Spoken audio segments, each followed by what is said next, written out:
Redefining Strength, the Power of Self Care and Community. I had the extraordinary privilege of sitting down with Tedra Green recently, a visionary whose work is fundamentally reshaping how we understand strength in Black entrepreneurship.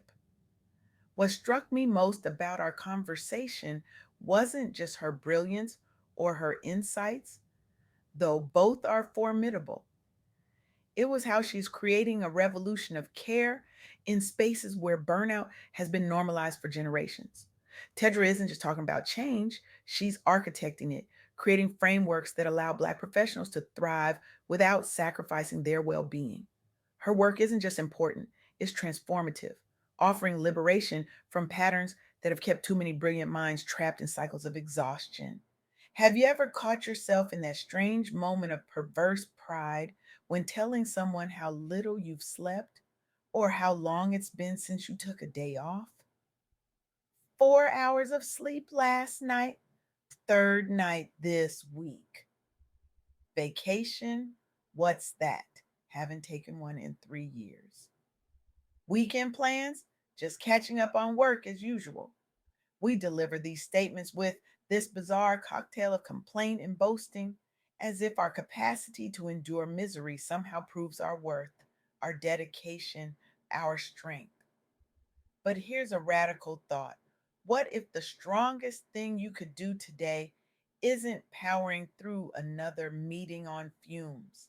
What if true strength looks like closing your laptop at 6 p.m., scheduling that therapy appointment you've been postponing, or simply saying, no, I cannot take that on right now? This isn't fluffy self care advice. This is survival. For Black entrepreneurs and professionals, especially, the expectation to be endlessly resilient has become a dangerous trap.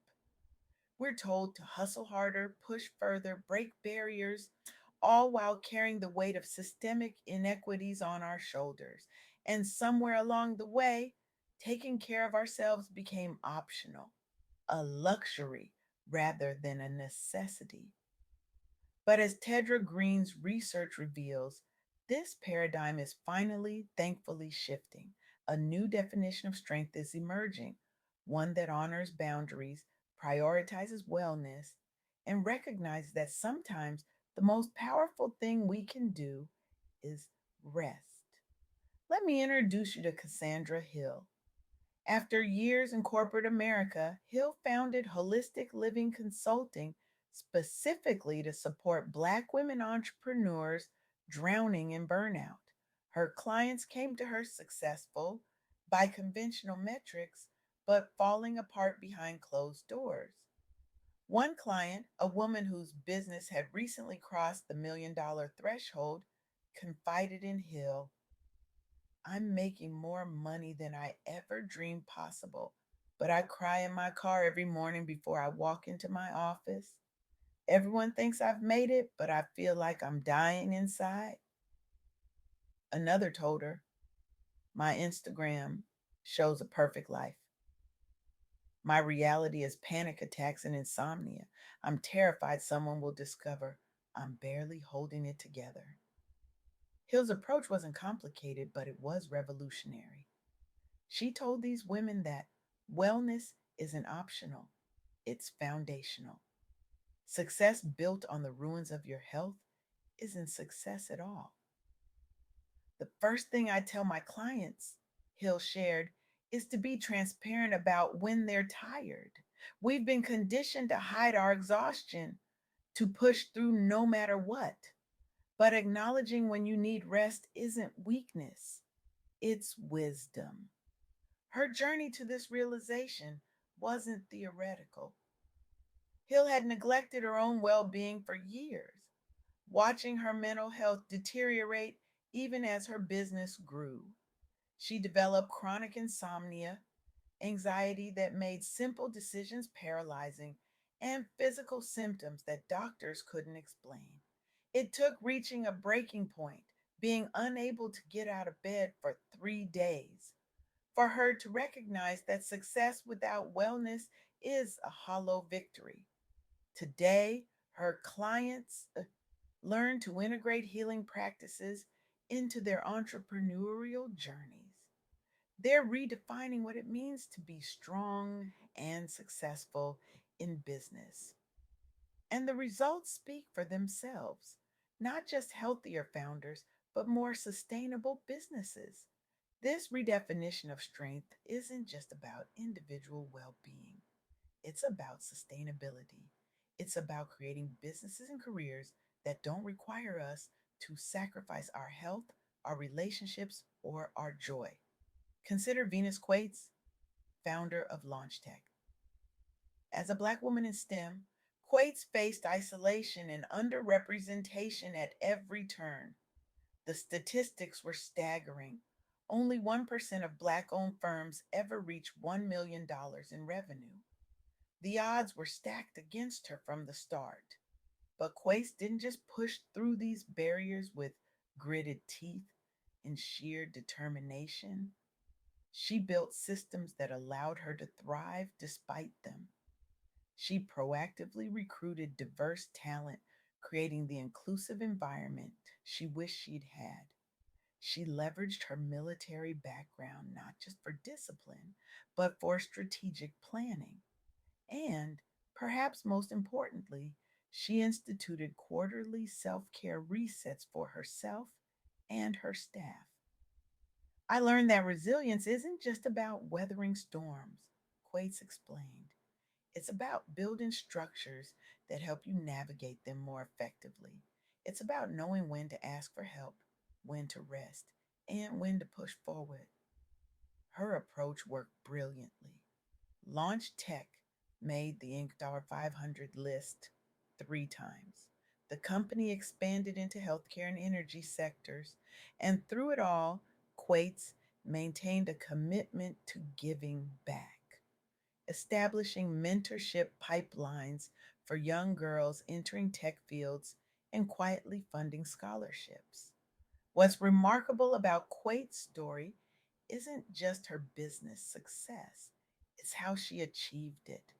Not by sacrificing herself on the altar of hustle culture, but by creating sustainable systems that allowed her and her team to thrive.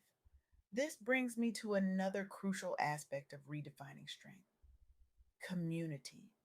Because the truth is, no matter how brilliant or determined you are, you can't do it alone. None of us can. The myth of the solo entrepreneur pulling themselves up by their bootstraps is just that, a myth. Behind every successful founder is a network of supporters, mentors, collaborators, and friends. This reality was powerfully demonstrated at the Black Founder Weekend at Paul Quinn College. This wasn't just another networking event or inspirational conference. It was a deliberate effort to drive measurable economic results.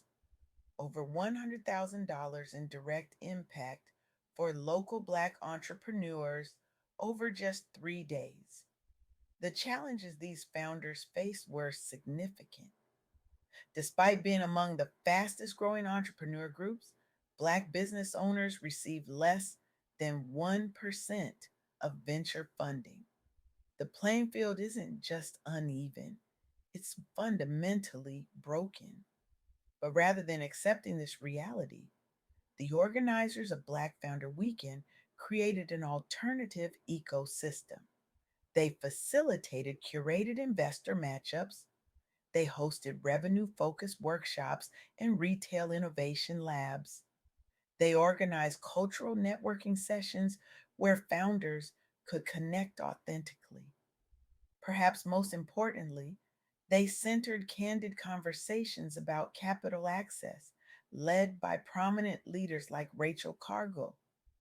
These weren't just discussions about the problem, they were strategic sessions focused on solutions. The results were immediate and tangible. Founders secured new brand deals and partnerships. Investors gained insight into overlooked opportunities. And over $100,000 flowed directly into participating businesses through investments and contracts, a concrete step toward closing regional wealth gaps. What this event demonstrated was the power of collective strength. When community resources are pooled intentionally around shared goals, barriers that seem insurmountable to individuals become challenges that can be overcome together. This is the new paradigm of strength that Tedra Green's work illuminates. Not the lone warrior battling against all odds, but interconnected communities supporting each other's growth and well being. So I challenge you today, reject the glorification of exhaustion. Question the narrative that says your worth is tied to your productivity. Recognize that setting boundaries isn't selfish, it's sacred. Every time you prioritize rest, you're making a revolutionary statement about your value beyond what you produce. Every time you ask for help instead of struggling alone, you're modeling a more sustainable way of being for everyone around you. This isn't about lowering your ambitions, it's about sustaining them. It's about recognizing that your well being isn't separate from your success, it's essential to it. So, what will you do differently tomorrow? What meeting will you decline? What help will you finally accept? What boundaries will you set and honor? Because the world doesn't just need your work, it needs you, whole, well, thriving.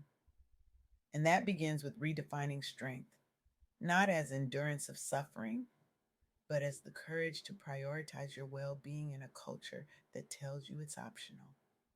The strongest thing you'll do today might be closing this laptop, taking that walk, making that therapy appointment, saying that no. Your future self will thank you, and the world will benefit from the sustainable brilliance you bring when you're operating from wholeness rather than depletion.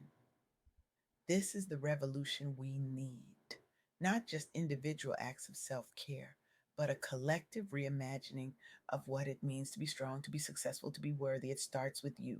It starts today. It starts now. Thank you.